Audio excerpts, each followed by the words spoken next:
This thing is hot. Man, look at this. Look at black dye shining. We got this rear buttoned up. We got the Watts link on there, brake lines ran. We've got the Velaworks do-it-yourself slam kit for the back, their DTC series. I'll tell you more about that here in just a second. Zach got the custom shock brackets welded in there, mounted in the bottom. Those look awesome. Just want to walk you through a couple things. This is the KP Components Watts link, and I'll air it up just a second and show you those bars are going to be parallel at rod height. We've got the shock brackets. Those are actually the stock shocks that we reused for those. Zach just custom made this little bracket and welded that in. We used the factory shock bracket, but if you'll remember, we flip-flopped them and put the right side on the left side to put that shock on the outside. So that's one way to save a little bit of money. We painted everything up with Rust Restore first. Then we used the truck bed coating, ran the brake lines. Right now I just got the air lines teed off so we can air it up and down until we get the air ride installed. So something I wanted to talk about more is this Velaworks do-it-yourself rear slam kit. This is part of their DTC series. So what does DTC stand for, you may ask? That is direct to customer. And that's what's great about Velaworks is when you order stuff, it comes direct from them to the customer. There's no middleman, you're getting it directly from Velaworks. And these are awesome. So the good thing about these are actually 4.5 blocks. You can use these on 22s, or you can cut this down to any size that you want. So a lot of the questions I get is, hey, what size block do I need for 18s or for 20s or whatever it is? Buy the Velaworks rear do-it-yourself slam kit and then just cut this block to whatever you need. You can bolt this thing on there and then see how much it hangs below your wheel for scrub issues, and then just cut this thing. You can do it with a Sawzall or a grinder or whatever. Cut it to the size that you need, and then you can also do the same thing for those U-bolts. You can cut those to the size that you need. So don't worry about getting anything specific. You can just buy that kit and make it work for how you need it to work. Hey, I wanted to remind you as well, all that Velaworks stuff from their website, you can get 10% off with the code SIMPLEC10. And they also plan on having a St. Patrick's Day sale, so be looking out for that. If you've never been to Velaworks website, go check it out. They have the torsion bar delete kit for the 60 to 62s. Haven't seen those anywhere else. They've got the front and back do-it-yourself kit. They got a specific air ride kit that has everything you need besides the valve manifold. And then I've got a link for the Airlift 3P system. If that's what you want to put on there to save you a little bit of money, just DM me on Instagram. It's SimpleC10.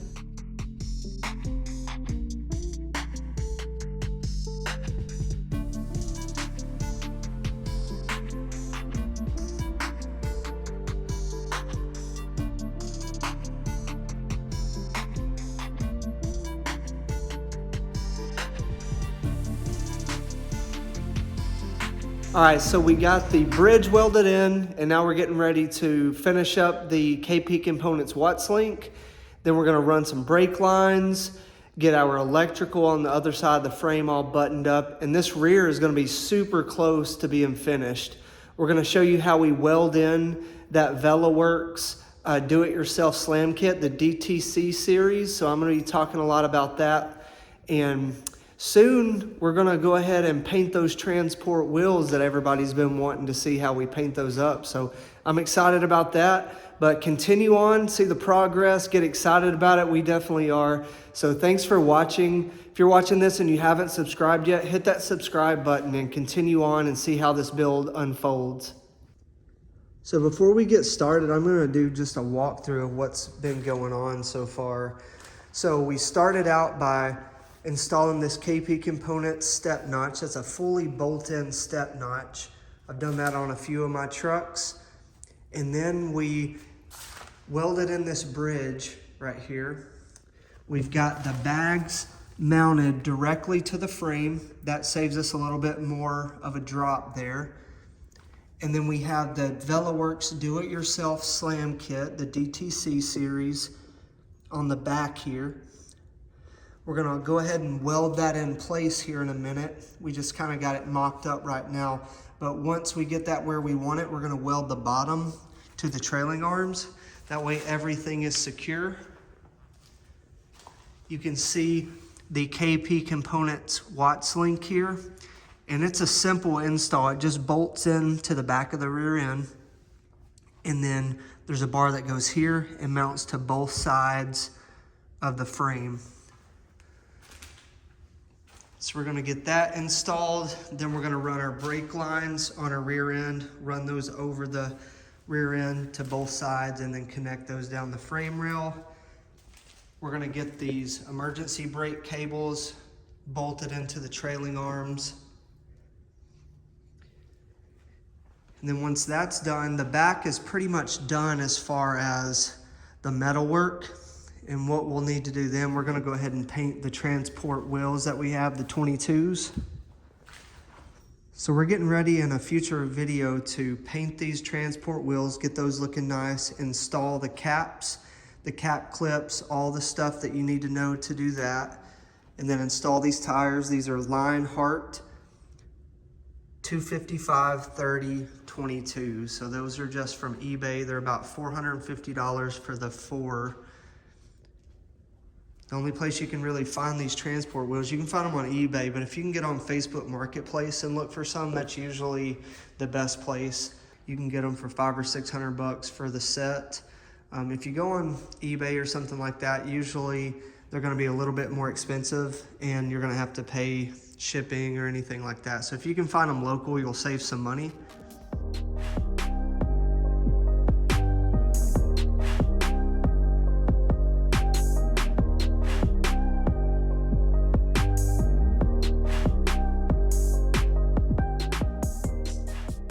Let me catch you guys up. We got this Watts link painted up. We're about to install it onto black dice. And I'll tell you a little bit about it as I install it. This is a KP Components Watts link. It comes as part of the kit with a step notch and it bolts right in. So this is pretty easy. All you gotta do is unbolt all the bolts to your rear end. Don't take off the cap there. And then we're just gonna hold this up and get it bolted in. Just hand tighten all these first and then we'll come back through and we'll get them tightened up. Once we get this on, then we'll put our little pivot joint here and then start hooking up the links to it.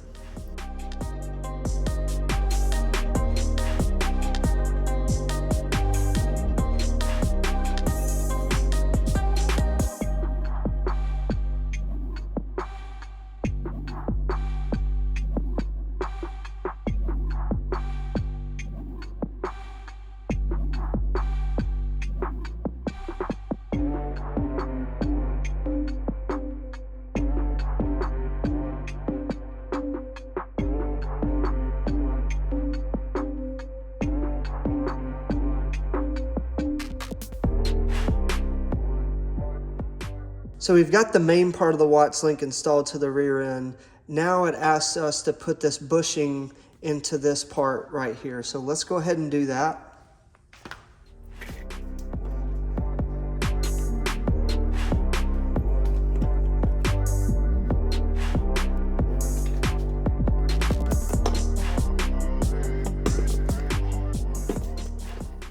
All right, there we go. If you've got a press, it'd be a lot easier than me just pushing down on it, but I made it work. It's not too bad there. And next, we're gonna go ahead and install these ends on the Watts link bars here, and then we'll go over and install it all onto the Watts link. If you'll notice, some of these say left hand, and some of them are right hand. So you'll want to make sure that each bar has one of each on there. That way when you're twisting it, it twists both sides correctly.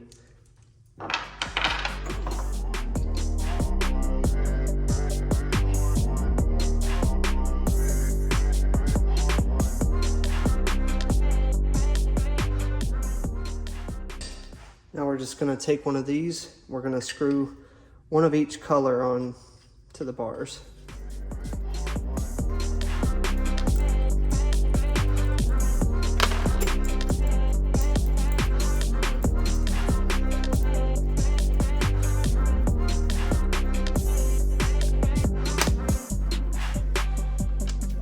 So before we move over there, we're gonna wanna get this bolt and the washers and the nut to install this piece on there. And once we do that, then we can install the bars. Okay, so it shows this piece is just gonna go right here.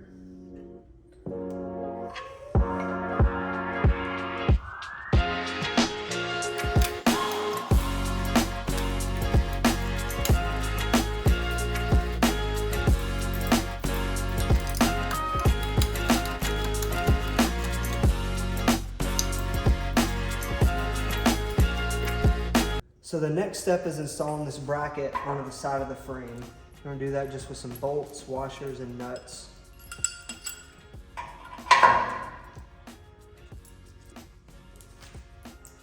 Okay, we're going to go ahead and install this bracket right here to the side of the frame. And then a rod will attach to it.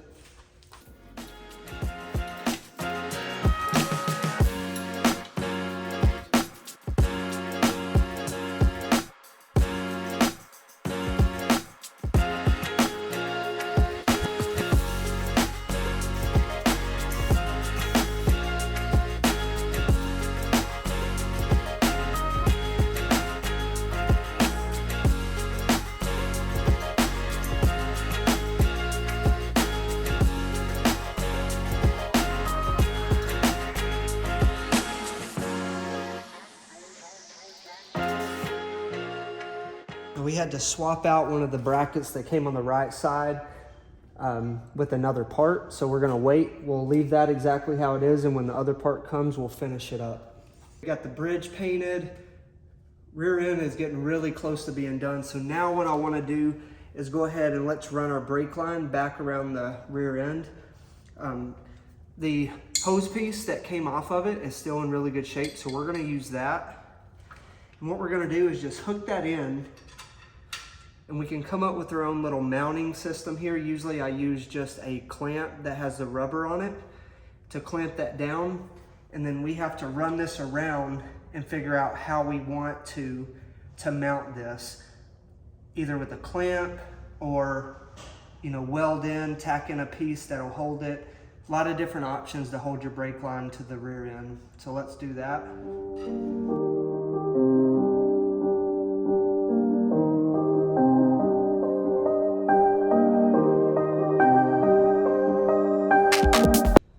Okay, we're getting ready to run our own brake line. So what I have on the rear end, you'll want a 3/16 inch line.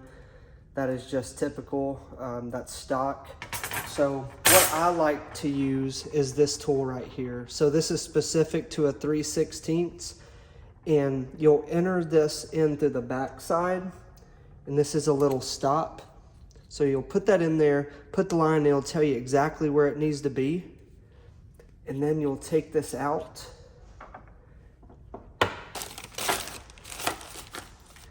And you'll use the flaring tool, and it has a 1.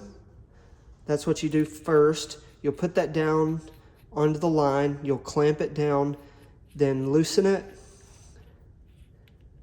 and then you'll do the other side. This is called a double flaring tool. So it's gonna flare the ends, so whenever we go to put our fittings on there, whenever they get tight, they're flared out so they'll make contact with the brake line and seal correctly. So if that didn't make sense, just watch me do it and that'll make more sense. So let's get to it.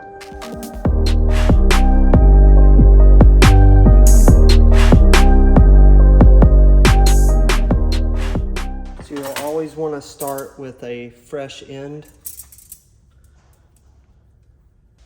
So what I'm gonna do is I'm gonna put the brake line kind of where I want it to go to get an idea of how long I need to make this. So whenever you're doing it, just try to incorporate a few inches in to every bend that you're gonna make. and always make it a little bit longer and cut it to length. So I'm gonna make it about that long right there. So I'm gonna go ahead and cut this to the length that I wanted it.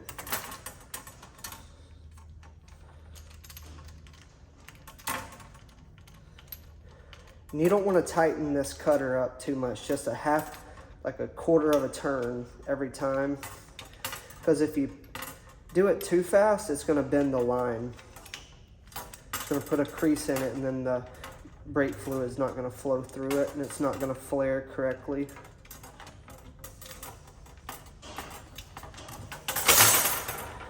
There you go.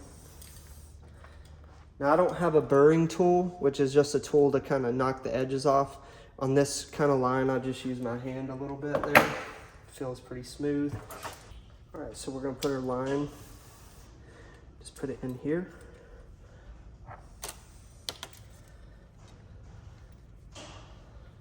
We're gonna put a little stopper. That way the line doesn't go too far, because if it's too far in, then when you flare it, it's gonna mess up. So we put that in there, and you can see it, it'll slide up and go up against, see how that went up against there? And then that's where you want to tighten it down.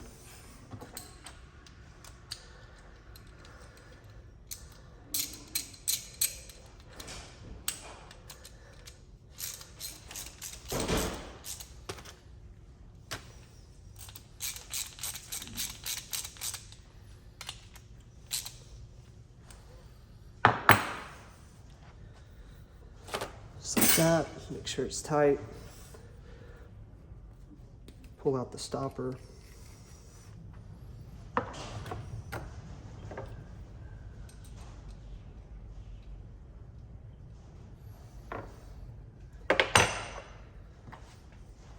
This is where this lubricant stuff comes in, so this will keep, whenever you flare it, it'll keep it from twisting and bending, and you don't want that. So again, it'll tell you which one goes first. So we're just going to go ahead and dip both sides a little bit into that.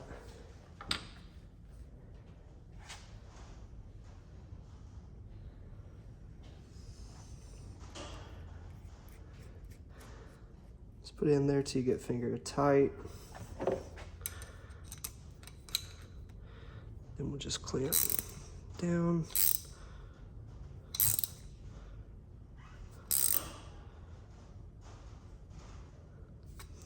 I usually don't go all the way down on it like that. I found out if you tighten it all the way down, sometimes it'll grab hold and start twisting it. So, looks pretty good. Go ahead and do this second side.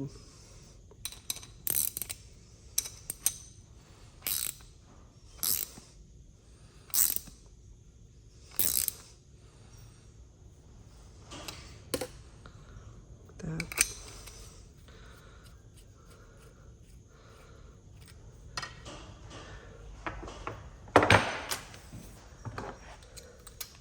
Now your first couple that you do, you might have to adjust how you're tightening it, but hopefully this turns out good.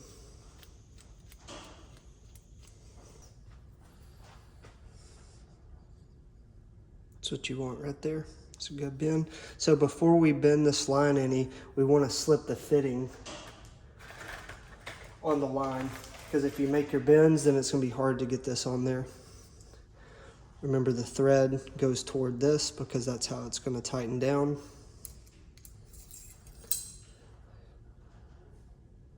That's what we want. So just remember, make sure when you get these fittings to get it to the right size, because this can be a different size, the outside, the threads, but you want the inside to match whatever kind of brake line that you're using. This is 3/16. So this is just a basic bender here. It's got a slot for different sizes. So I like this one because I didn't have to buy 3 different benders. I mean, you can get benders that are like 300 bucks. I think I paid 20 for this one, and it works for just kind of simple things like we're doing today. So I'm gonna mock this up to the brake just to make sure what kind of bend. I know I need to just make a 90 here, but I wanna make sure I make it far enough out here to clear the brakes. So it looks like I can pretty much go down right after this. So what I want to do is put where I want to start that bend at. You can see 0, 0 right here. I'm just going to put it like that. And then just go down to 90 right there. They gave us that 90-degree bend. And I'm just going to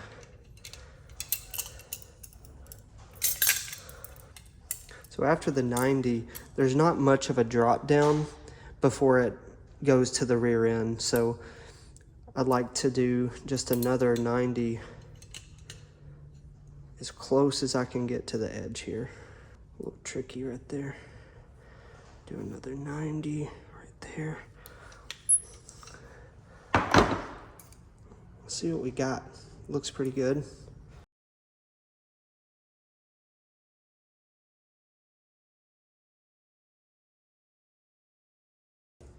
So went into the line, went right behind that U-bolt, and then into the tab. And that's exactly what we want. That looks very close to what factory was. It's gonna look really good.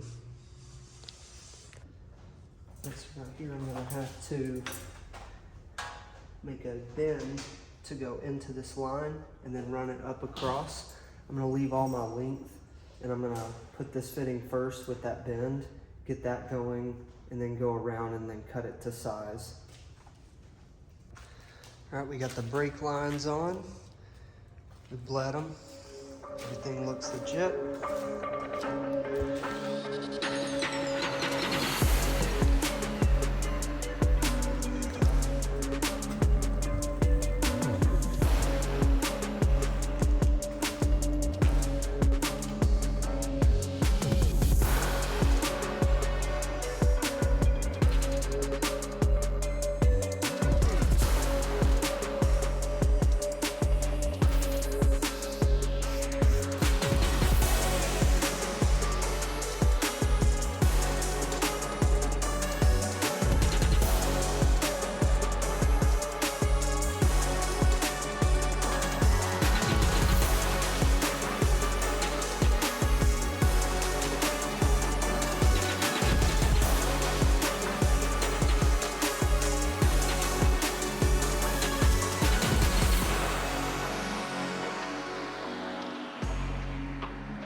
shocks are mounted. I will be going to the hardware store to get some shorter bolts, but for now, got them in there. Everything's mounted up good. Turned out well, so I'm happy with that.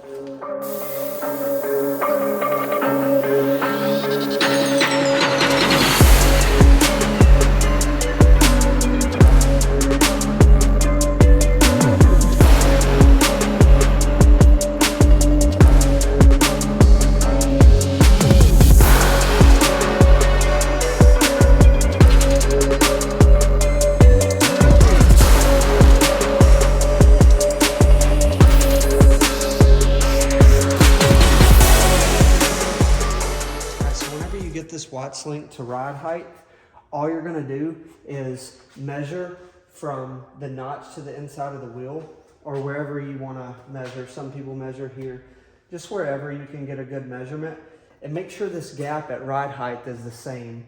And if it's not, all you got to do is undo these little nuts right here and twist this one way or the other, and it'll shift the rear end exactly where you need it. And the benefit of using a Watts link is once you get these set, no matter where you're at in your height, it's going to keep this rear end centered exactly because it's working off of each other. With a panhard bar, when it's just mounted here and into the rear end, the higher you go up, the more it wants to pull the rear end, and whenever you go down, it pushes the rear end. Sometimes it's just very little that it pushes it left to right, but with one of these, you can know for a fact that it's going to stay right in the middle where you need it. It just looks cool too.